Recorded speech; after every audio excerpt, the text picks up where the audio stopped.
están? Soy Carlos Calderón, este es el Derecho Civil en el Día a Día y hoy nos acompaña Nelson Ramírez Jiménez, profesor, universitario, abogado, amigo. ¿Cómo estás, Nelson?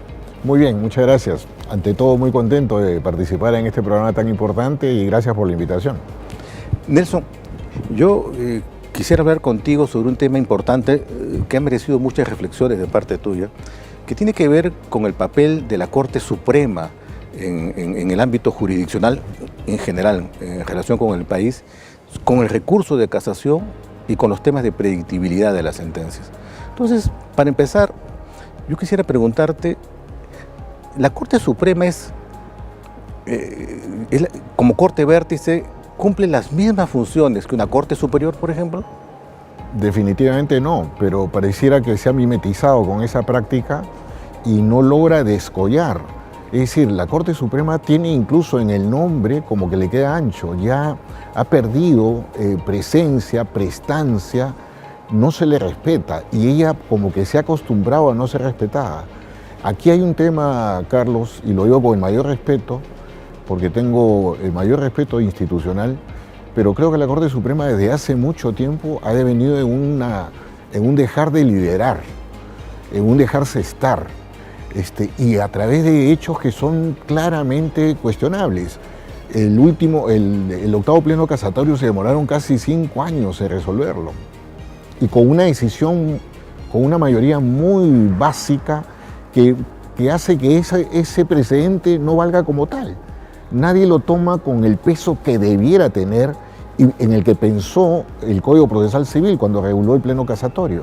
O sea, la propia conducta de la Corte Suprema entorpece la imagen que se tiene de ella. ¿Y esta conducta de la Corte Suprema a qué se debe? ¿Es un problema con los otros poderes? ¿Es un problema propio de los jueces que no entendemos cuál es nuestra misión, cuál es nuestra función?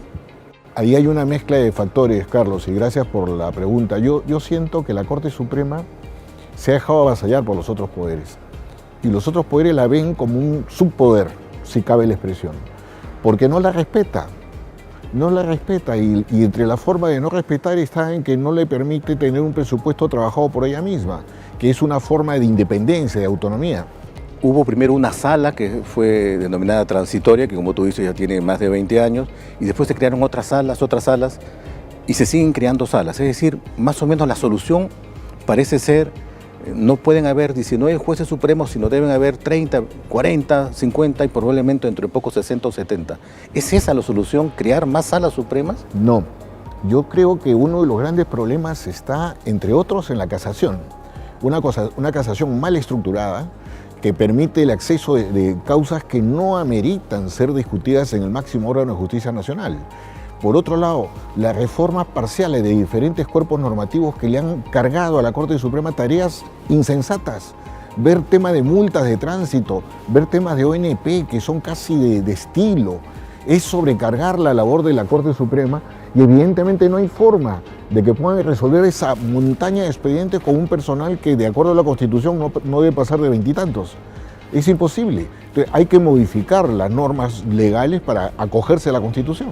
Aquí también hay un problema del legislador, ¿no? Por ejemplo, en el caso de la ONP, yo estaba en la sala constitucional, hay más o menos 17.000 expedientes, es imposible cumplir con eso, pero además lo recurrente y lo espantoso es que esas resoluciones de la ONP van a ser declaradas improcedentes, y lo sabe la ONP porque no es la única resolución. ¿Qué hacer con esto? ¿El legislador también precisa decirnos cuál es el sentido de una casación? ¿Qué debemos hacer con esto? Allí hay una vocación bien grave, bien inconstitucional. La ONP sabe que no tiene derecho en los planteamientos que trae a la Suprema, pero lo que hace es ganar tiempo para permitir que sus presupuestos se ajusten a los pagos que tiene pendientes. Se burlan de las deudas con los ancianos, con los jubilados, y utiliza a la Corte Suprema sobrecargando. O sea, el efecto es tan nefasto y no hay nadie que ponga orden a esto. Ese es un tema que excede el marco legal, es un tema de vocación institucional. La ONP está puesta ahí para aletargar, adormitar y que la gente se muera sin recibir sus pensiones. Esa es la tarea increíble que tiene asignada esta entidad. Nelson, creo que también hay un tema cultural. Mi impresión es de que abogados, ciudadanos, como está deslegitimado el Poder Judicial, quieren una primera, una segunda, una tercera instancia, y si hubiera una cuarta o una quinta también lo quisieran. Es decir, se piensa que todo debe llegar a la Corte Suprema. ¿Tienes esa misma impresión o no? Sí, y eso tiene que ver, me parece, con una formación, con la historia, con lo que ha significado pertenecer a un virreinato, donde casi había que llegar al rey para reclamar tus derechos, y acá todo el mundo cree que la Suprema es el Olimpo de los dioses y que por tanto hay que tocarle la puerta de todas maneras, aunque sea una causa sin sentido. Mira, a mí me llamó mucho la atención un libro, Cultura, Unidad y Derecho, de Marinoni, que plantea este tema de las Cortes Supremas desde un ámbito cultural, es decir, regidos por un sistema burocrático, los jueces queremos ser, más que favorecer la ley, más que querer la predictibilidad, queremos tener poder para brindar amistad a algunas personas. No nos gusta la predictibilidad, porque si hubiera predictibilidad, a todos tuviéramos que sancionarlos o emitir la resolución de la misma forma. Nos gusta más bien lo impredictible. ¿Crees que esto es así? Tiene mucho de cierto, forma parte de nuestra idiosincrasia. Soy un convencido de que hay gente que llega a ser magistrado por el poder derivado de esas interrelaciones personales, más que de aplicar la ley. Es una vocación tergiversada, vocación incluso entre comillas. Me parece que en esta búsqueda del magistrado idóneo tampoco aciertan los órganos encargados de elegirlos y de nombrarlos. Es una mezcla bien complicada y al final uno se da cuenta a través de los resultados quiénes son los elegidos, quiénes son los que postulan. Hay una osadía en los postulantes, hay gente que no tiene el menor mérito y ahí está presentándose para ser juez supremo. Anda, mira la larga lista de candidatos que hay, sobran candidatos y al final los que aprueban son los menos. Es que es evidentemente el ejercicio del poder, del cargo. Y aquí tiene que ver también con normalmente cuando se habla de corrupción del sistema de justicia se asocia al dinero. Y yo soy un convencido que son varios jinetes del apocalipsis en el tema de la corrupción. El dinero es uno de ellos y quizás el más importante, no lo dudo. Pero también está el de la amistad, el compadrazgo, está el de las faldas, está el de la amenaza moral, está todo tipo, son diferentes fuentes de corrupción y todas están presentes. Pero cuando nos enfocamos solo en el dinero, estamos perdiendo de vista la gran problemática de la corrupción.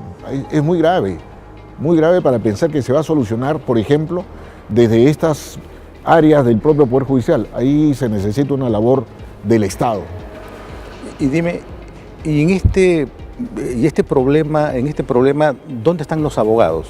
¿Cuál es el papel que cabe para los abogados?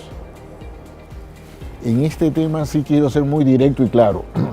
Los abogados son los principales artífices de la corrupción. Eso es una verdad de perogrullo. Y de hecho, parte del problema de la lucha contra la corrupción es que no los comprende. Porque claro, como el gremio de abogados es una entidad privada, no forma parte de las preocupaciones del Estado en la lucha contra la corrupción y no tiene forma de meterse en una organización privada como son los colegios para exigir, por ejemplo, que las comisiones de ética funcionen como tales, que las sanciones sean reales y no meramente de la letra muerta. Hay una enorme responsabilidad de los abogados, no tengo la menor duda, y podríamos incluso comenzar a hablar de qué áreas son las que más son propensas a la corrupción y podríamos comenzar con el área penal. Porque es evidente que en el área penal, y no por los abogados necesariamente, sino porque el sistema funciona así, la policía te exige propina, reconocimiento para permitir el acceso al expediente, a las preguntas, a las entrevistas, mil cosas, las cárceles, cómo funcionan las cárceles. O sea, no pensemos pues que todo eso es de la nada. Lo curioso con las cárceles es que a veces hay estos informes que dicen que se ha hecho una requisa donde se han encontrado 300 celulares y se plantea como un éxito, cuando en realidad es un demérito, porque nunca debieron haber ingresado esos 300 celulares. Totalmente de acuerdo, totalmente de acuerdo. Me piden un corte, vamos a regresar en breve. Claro que sí, gracias. Un corte y volvemos.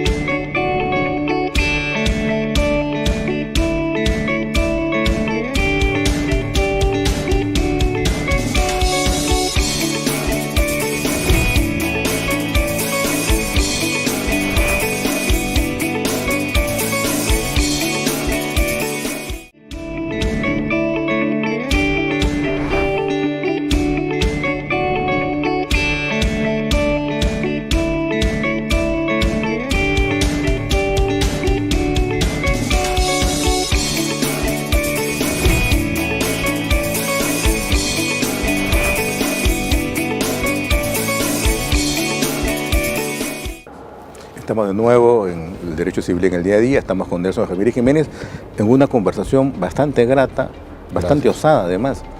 Nelson, te escuché alguna vez, o mejor te hago la pregunta, el papel de los colegios de abogados. ¿Tú crees que deben haber colegios de abogados distritales o ya es necesario pasar a otra etapa? Yo creo que nunca debieron existir colegios de abogados por provincia, por regiones o por distritos o zonas, en el caso de Lima, por ejemplo. Hay colegios de abogados Lima Este, Lima Norte, Lima Sur, en fin. Pero ahora que ya estamos en el periodo de digitalización de la justicia, en que ya vamos a comenzar a hablar del expediente electrónico, en el que vamos a tener acceso a cualquier corte del país, desde el lugar donde nos encontremos vía los medios tecnológicos, es evidente que ya no tiene sentido, por ejemplo, estar colegiado. Ayer tuve una conferencia con Tumbes, con la Corte Superior de Tumbes, y yo les hacía el ejemplo, decía, yo estoy hablando desde Lima, pero imaginemos que esto no fuera una conferencia, sino que fuera una audiencia de defensa. ¿Qué impediría que yo desde Lima, sin estar colegiado en el Colegio de Tumbes, esté ejerciendo el sagrado derecho a la defensa? Y así por el estilo, de Tumbes a Tacna. Esta realidad digitalizada va a exigir que exista un solo colegio. Si es que debe existir un colegio además, que es un tema que también hay que ponerlo en el tapete. Y con respecto a las universidades, se ha criticado mucho a las universidades por la formación que dan a los abogados, que es una formación generalmente libresca, generalmente glosadora de los códigos y de las disposiciones. Mira, yo estudié en una universidad pública, la Federico Villarreal, y soy consciente de las limitaciones de mi alma mater. Yo me digo a mí mismo muchas veces que si he logrado algún sitial en mi carrera profesional es porque fui muy autodidacta y porque me preocupé al calificarme a mí mismo de mis propias deficiencias a buscar nuevas fuentes de saber. Yo he hecho cursos en la Católica, me he ido a Salamanca, he estudiado en la escuela, lo que era la escuela del Ejército, que, en fin, entidades de todo tipo que me han enseñado a ver el mundo, el Perú de otra manera.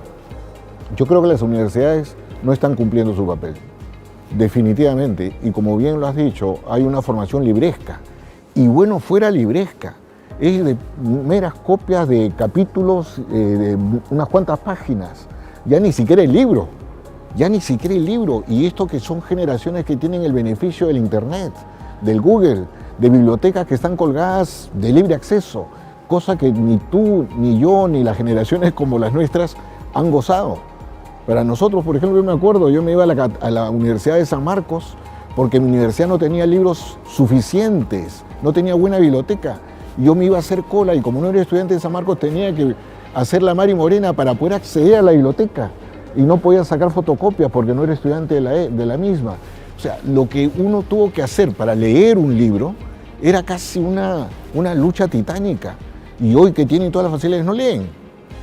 Y la universidad no alienta nada. Son negocios, salvo excepciones, sin lugar a dudas. ¿Y esta profusión de facultades de Derecho? Pero perdóname. ¿Crees que hay tantos profesores como para facultades de Derecho? No, ni siquiera eso. Fíjate que es un tema elemental. Y veamos que hay profesores que son improvisados, que te enseñan todas las materias de acuerdo a las necesidades de la universidad. Hoy enseñas penal, mañana estás en proceso de alimentos, en cuestiones tan polarizadas que tú dices, no puede ser que haya un profesor que pueda enseñar en el profundo sentido ontológico de la palabra bajo esas condiciones. Hay una explotación incluso del concepto de profesor, porque son asalariados de las universidades con propinas y que esencialmente cumplen con un horario, pero no enseñan nada. Y la mejor muestra es la calidad de abogados que tenemos hoy, que se concatena con la calidad de fiscales y de jueces que tenemos. O sea, hay un arrastre de negatividades que explican lo que está pasando. Y en ese ambiente se educa el que va a ser después juez. Sí, lamentablemente. Ahora dime, con respecto a los propios jueces y para regresar a la labor de la Corte Suprema, tú tienes diversos artículos hablando sobre la predictibilidad. ¿Por qué la predictibilidad? ¿No vulnera esto que siempre se ha dicho que es importante, la independencia del juez, la autonomía del juez? Ese es un mito urbano, mi querido Carlos. Siempre se ha hablado de eso para cuestionar la predictibilidad. Y sería bien fácil decir lo siguiente, y lo voy a decir. La justicia americana que gira en torno a precedentes. ¿Acaso el juez americano no goza de autonomía, no goza de independencia, no es un juez reconocido, no es una justicia prestigiada? Claro que lo es, claro que lo es. Y entonces, ¿por qué allá sí no se violenta estos principios que tanto se pregonan en el sistema romano-germánico y que son mitos, no tienen nada que ver con la realidad? Hay un artículo que yo me permití escribir apoyando una acción del Centro de Estudios de Justicia de las Américas, un órgano de la OEA para apoyar las reformas procesales en Latinoamérica, en la que yo aliento lo que ellos han adoptado como una posición institucional. Hay que alentar la predictibilidad y la lógica es vía justicia vinculante. Yo estoy de acuerdo con eso. Y en esta predictibilidad tenemos nosotros nuestros plenos casatorios. Has hablado del 8º pleno casatorio, pero hay otros plenos casatorios. Hay una estructura formal de nuestras sentencias. ¿Te parece ajustada? ¿Te parece correcta? ¿Podría haber algunos cambios? Tiene que haber cambios. Yo creo que incluso el Código Procesal Civil en sus orígenes se equivocó totalmente cuando habló del pleno casatorio con todos los miembros de la Corte Suprema. Absurdo. ¿Qué tenía que haber un juez penal, por ejemplo, discutiendo un tema civil? Y solo que estaba ahí porque era miembro de la Corte Suprema. No tiene ningún sentido, violentaba el principio de especialidad, entre otros. Pero, no sé, pues yo también estuve trabajando en la Comisión de Reforma de aquel código y nos lamentamos de haber sido tan exuberantes en la forma de regular lo que era la casación. Nos excedimos, es la verdad. Y el tiempo nos ha castigado con las consecuencias. Que tuvo que reformarse y pasar a ser un pleno casatorio de jueces civiles, como siempre debió ser. Pero además, la pregunta es si es necesario que todos los jueces civiles, habiendo varias salas civiles, bueno, ahora hay solo una, pero creo que ahí hay que hacer una reforma. Y el proyecto de reforma que actualmente ya está, se ha aprobado por la comisión que preside el doctor Giovanni, que presidía porque ya acabó Giovanni Priori, se hace un alcance distinto para el tema de la casación, con cuantías para acceder, entre otros, pero además con un tema bien importante, que lo equipara a la fuerza vinculante de los fallos del Tribunal Constitucional. Fuerza vinculante para los fallos de la Corte Suprema, específicamente la Sala Civil, con una exigencia de voto calificado de 4 de 5 magistrados. Y en el tema de las cuantías, lo que se ha cuestionado es que parece ser dirigida a una justicia para ricos y no para pobres. ¿Qué es lo que tienes que decir sobre el punto? También es una expresión bien efectista, porque con esa lógica entonces desaparezcamos los juzgados de paz, que impiden que las cuantías discutidas ahí lleguen ni siquiera a Corte Superior.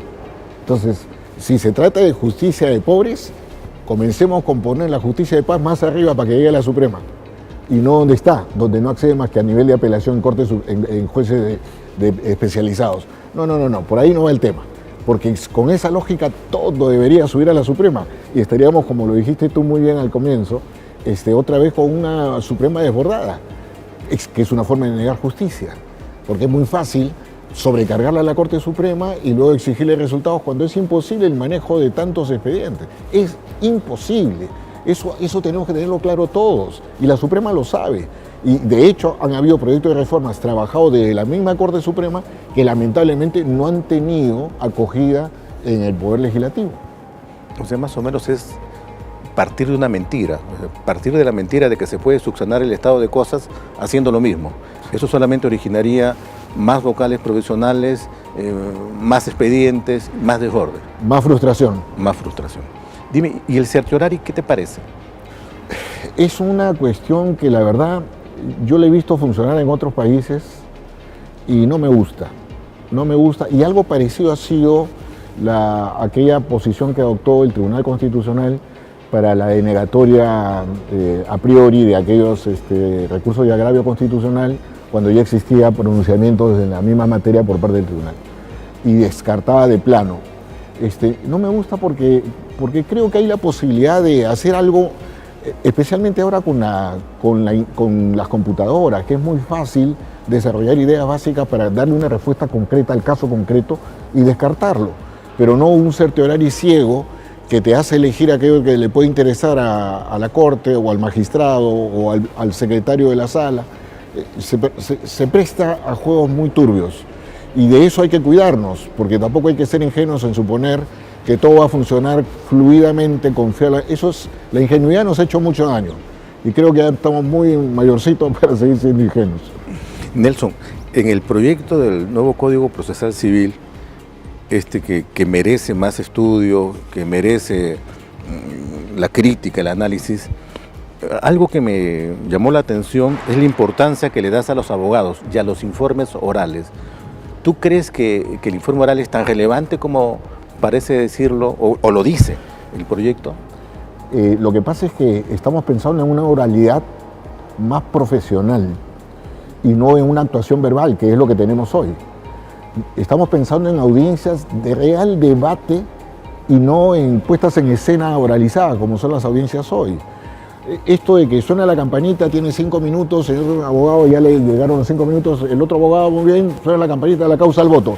Y todos nos vamos aparentemente felices de que terminó la audiencia, pero no sabemos cuándo se resolverá, ni si se acordarán los magistrados de lo que dijimos los abogados en la audiencia. ¿De qué sirvió? Simplemente para un desfleme emocional, así lo veo yo.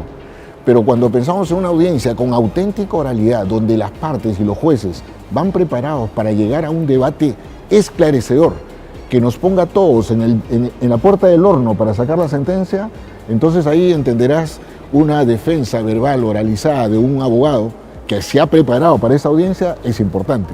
Y aquí viene la otra pregunta. ¿Cualquier abogado podría informar a la Corte Suprema o exigirías determinadas calidades? Lo segundo, yo soy un convencido, hay países donde no puedes informar sin por lo menos tener un mínimo de experiencia en el ejercicio de la profesión. Aquí en el Perú, un abogado que se ha recibido ayer, tiene su título ayer se colegió, hoy día está informando a la Corte Suprema sin ningún problema. Y eso puede ser legítimo desde el punto de vista meramente formal.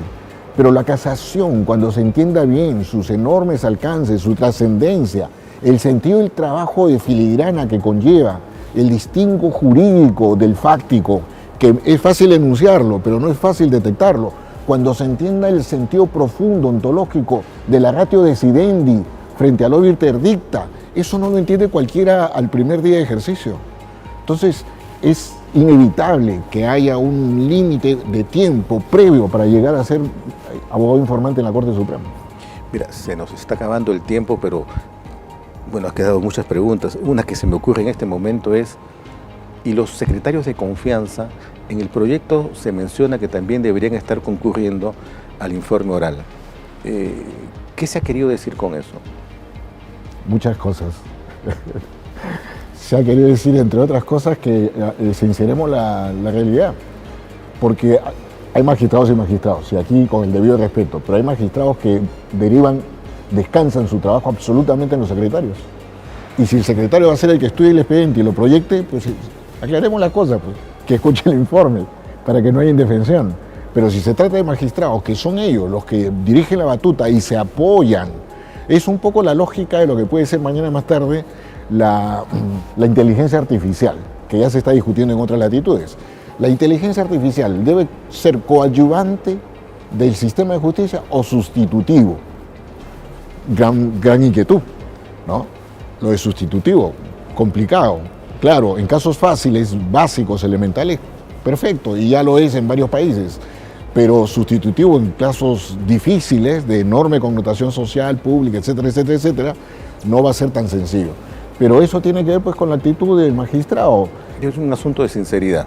La Exacto. idea de que hay algunos magistrados que descansan o derivan sus labores a sus secretarios. Carlos, nosotros sabemos como abogados, y ustedes mismos lo saben dentro del sistema, quién es quién.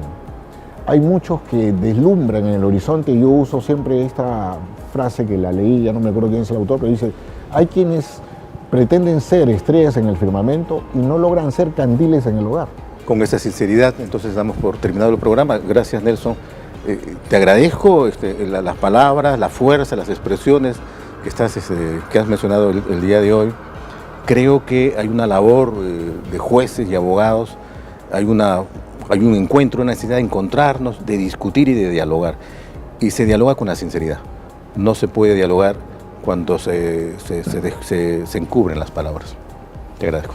Gracias, Carlos, y en verdad para mí es una consigna de vida que la leí alguna vez de González Prada: rompamos el pacto infame y hablar a media voz. Creo que es el momento, el sistema de justicia lo requiere, digamos las cosas con respeto, pero crudamente, porque ya nos hemos cansado de los eufemismos. Gracias. Fue Nelson Ramírez Jiménez. Nos vemos la próxima semana. Hasta luego.